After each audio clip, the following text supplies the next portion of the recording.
Et l'actualité nous conduit à Yamoussoukro. Le programme Palmier Ivoire, initié par le projet des chaînes de valeur compétitives pour l'emploi et la transformation économique, a été lancé à la Fondation Félix Houphouët-Boigny de Yamoussoukro.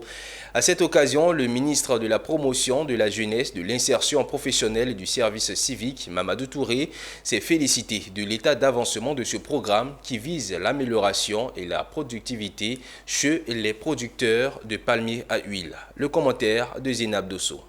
Ils sont quelques 1500 jeunes qui ont été formés aux nouvelles techniques de production du palmier à huile dans le cadre du programme Palmier Ivoire PPI, un programme initié par le projet des chaînes de valeur compétitives pour l'emploi et la transformation économique PCCET afin d'améliorer la productivité chez les petits producteurs. Des jeunes issus de 100 localités de production de palmiers à huile qui ont répondu à l'appel du PCCET à l'occasion du lancement de ce programme à Yamoussoukro. En ce qui concerne le programme spécifique d'aujourd'hui, donc le programme Palmier Ivoire, il est né d'un constat que nous avons fait, c'était qu'il y avait un écart de productivité assez important entre les plantations gérées par les petits producteurs, qu'on appelle les plantations villageoises, et les plantations industrielles. Donc nous avons vu en cela un potentiel important pour apporter notre contribution aux efforts déjà existants pour améliorer la productivité dans les plantations villageoises. Fruit de la collaboration entre le projet des chaînes de valeur compétitives pour l'emploi et la transformation économique PCCET et l'entreprise Nepper Ventures.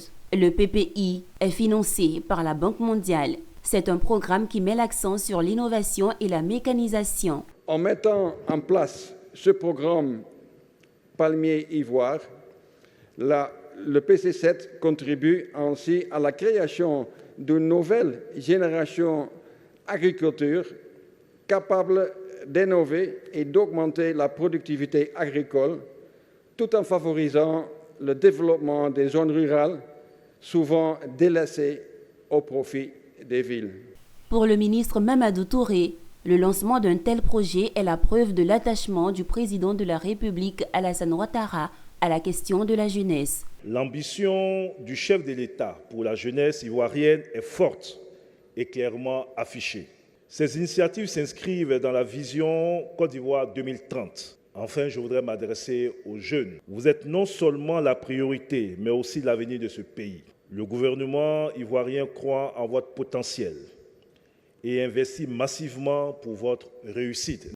Au cours de cette cérémonie, une convention entre l'agence Emploi Jeunes et Nepper Ventures a eu lieu dans l'optique de favoriser la formation et l'insertion professionnelle des jeunes dans le domaine agricole. Ces jeunes devront à leur tour apporter un encadrement technique à quelques 30 000 producteurs afin de permettre la démultiplication de ces bonnes pratiques qui intègrent également la gestion financière et l'utilisation des engrais biologiques.